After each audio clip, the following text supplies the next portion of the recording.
खुलुमबाय, आं जनालि बर'। गोजोन फुंबिलिनि बयनिसिमबो गाहाम हामलायनायखौ जासिहरनाय थाबाय। दिनै 2023 मायथाइनि 22 सेप्तेम्बर। नोंथांमोननि थाखाय आं गोदान खौरां लानानै फैदों। अन्नानै नोंथांमोना भिडिअखौ जोबजासे नायलांदो।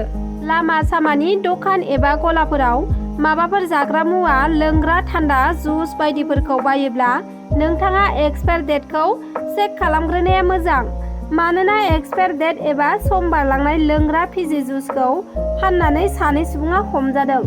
रेलवे बिफानाव खामानि मावग्रा इसे मेकानिक प्रदीप डेका आरो बिजों थाफानानै हेफाजाब होग्रा मुकुट आलीया मुरखंसेलेक रेलवे साखाथियाव थानाय हटेल गलायाव एक्सपायार जानाय फिजी लोंग्रा फाननायखौ हमदों। थागिबि माहारियारि आफाद जनाय आन्सलिक PMPK कमिटिया मिथिना मोननाय बादिब्ला गुवाहाटीनिफ्राय मुरखंसेलेक फारसे खारबोनाय लाचित एक्सप्रेस ट्रेनाव फैनानै प्रदीप डेका आरो मुकुट आलीया सुबुंनिफ्राय स्टकआव दोननाय खमैबो 20 कार्टन फिजी लोंग्रा जुसखौ खावना लाबोनानै मुरखंसेलेक रेलवे स्टेशन साखाथियाव थानाय हटेल गलायाव फानबाय थानाय समावनो हमनो हायो PMPK आन्सलिक कमिटिया। एक्सपायार थांनाय लोंग्रा फिजी जुसखौ बेबादि फानफैग्रा दायनिगिरिफोरखौ हमनानै साजा होनांगौनि गोख्रों दाबि दैखांदों PMPK आन्सलिक कमिटिया। आबादारिफोरनि थाखाय सेन्ट्रेल सरकारा किसान ऋण पर्टेलखौ लन्च खालामबाय। बे पर्टेलनि गेजेरजों इन्डियानि आबादारिफोरा किसान क्रेडिट कार्ड मुंनि लनखौ एप्लाइ खालामनो हासिगोन। बेखौ सर्ट प्रमान KCCबो बुंनाय जायो। बे किसान ऋण पर्टेलनि गेजेरजों आबादारिफोरा बेंकआव साबसिडी लन लानो हासिगोन। 2023 मायथाइनि 1 अक्ट'बर खालारनिफ्राय किसान क्रेडिट कार्ड केम्पेइनखौ सेन्ट्रेल सरकारनि मानसिफोरा नखर नखर थांनानै केम्पेइन खालामहैगोन आरो बे केम्पेइनखौ जाफुंहोनो थाखाय बेंकनि मानसिफोर, पन्चायतनि मानसिफोर आरो जिल्लानि एडमिनिस्ट्रेशना जयै खामानि मावनानै बे खामानिखौ जाफुंहोगोन। आरो जायफोरा PM किसाननि मुङै बोसोराव 6,000 रां मोनो बिथांमोननो फैगौ 3 दाननि उनाव किसान क्रेडिट कार्ड होनाय जासिगोन। किसान क्रेडिट कार्डनि गेजेरजों SBI बेंकआव 3 लाख रांनि लन मोनगोन आरो लनखौ 4% सुद मारिनो नांगोन। जायफोर बे लनखौ लागोन बिथांमोना 7% सुद होनो गोनां जायो। नाथाय लनखौ डेट बादियै होफिननो हायोब्ला 4%ल' सुदखौ नोंथाङा होनो नांगोन होननानै मिथिना मोन्दों। जायफोरा PM किसान कार्डखौ मोनगोन बिथांमोना माब्लाबा समाव एक्सिडेन्ट जानानै थैयोब्लाबो बे कार्डनि गेजेरजोंनो 50,000 रां मोननो हागोन।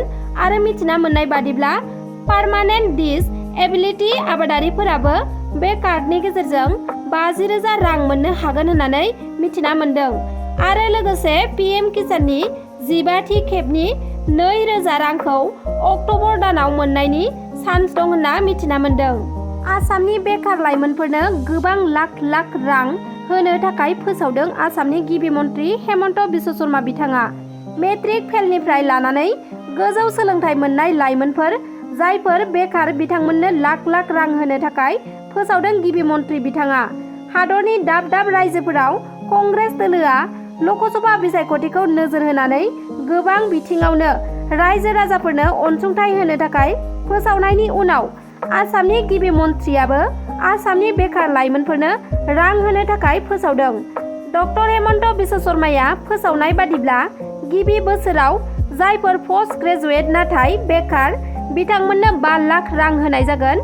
बेनि अनगायैबो ITI पासनो 3 लाख, इन्जिनियारिं पासनो 5 लाख आरो सरासनस्रा बेकार लाइमोनफोर बिथांमोना मेट्रिक पासबो जानो हागौ बा फेलबो जानो हागौ बिथांमोननो 3 लाख रां होनाय जागोन होननानै फोसावदों गिबि मन्त्रि बिथाङा।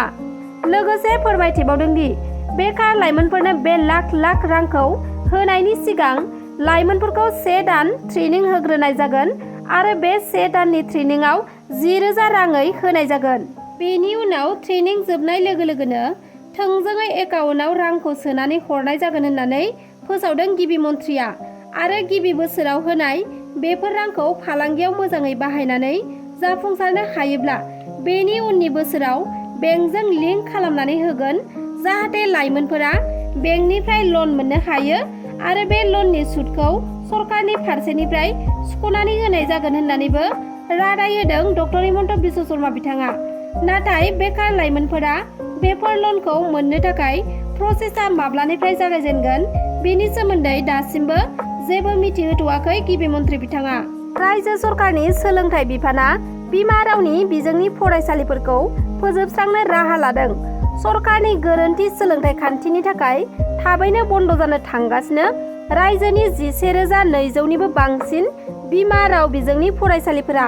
सरकारि फरायसालिफोराव फरायसाफोरनि बिबाङा बोसोरफ्रोमबो खम जालांनायनि थाखायनो 11,200निबो बांसिन फरायसालिफोरा बन्द जानो थांगासिनो। शिक्षा सेतु एपनि जोहै बे रिपर्टआ सोराङाव फैदों। रिपर्ट बादिब्ला रायजोनि गं 31 फरायसालियाव सासेल' फरायसा दङ। बेनि अनगायैबो गं 65 फरायसालियाव सानैल' फरायसाफोर दङ। मिथिना मोननाय बादिब्ला रायजो नाङै गं 11,272 फरायसालिफोराव 30निबो खमसिन फरायसाफोर दङ। शिक्षा सेतु एपनि बे रिपर्टखौ बिथा खालामनानैनो आसाम सरकारनि सोलोंथाइ बिफाना रायजोनि बै गं 11,272 फरायसालिफोरखौ बन्द खालामनो थाखाय सावरायलायदों। जाउनाव रायजोनि गं 11,200निबो बांसिन बिमा रावनि फरायसालिफोरा बन्द जानायनि लामायाव थांगासिनो दङ। फरायसालियाव सानै फरायसाफोरनि गेजेराव गिथाव बाथावै बुज्लायनाय जादों। काछार डिस्ट्रिक्टनि सिलचराव गंसे फरायसालिनि 8 थाखोआव फरायबाय थानाय सानै फरायसाफोरनि गेजेराव मोनसे फिसा बाथ्राखौ लानानै नांज्लाय खमज्लाय जानायाव सासे फरायसाया गुबुन सासे फरायसाखौ गोबौ हाथियारजों दानख्लाब सुख्लाब खालामनानै बुथारनो नाजादोंमोन, नाथाय थैथाराखिसै। गाज्रि रोखोमै गोब्राब जोखोम जादों गुबुन सासे फरायसाया।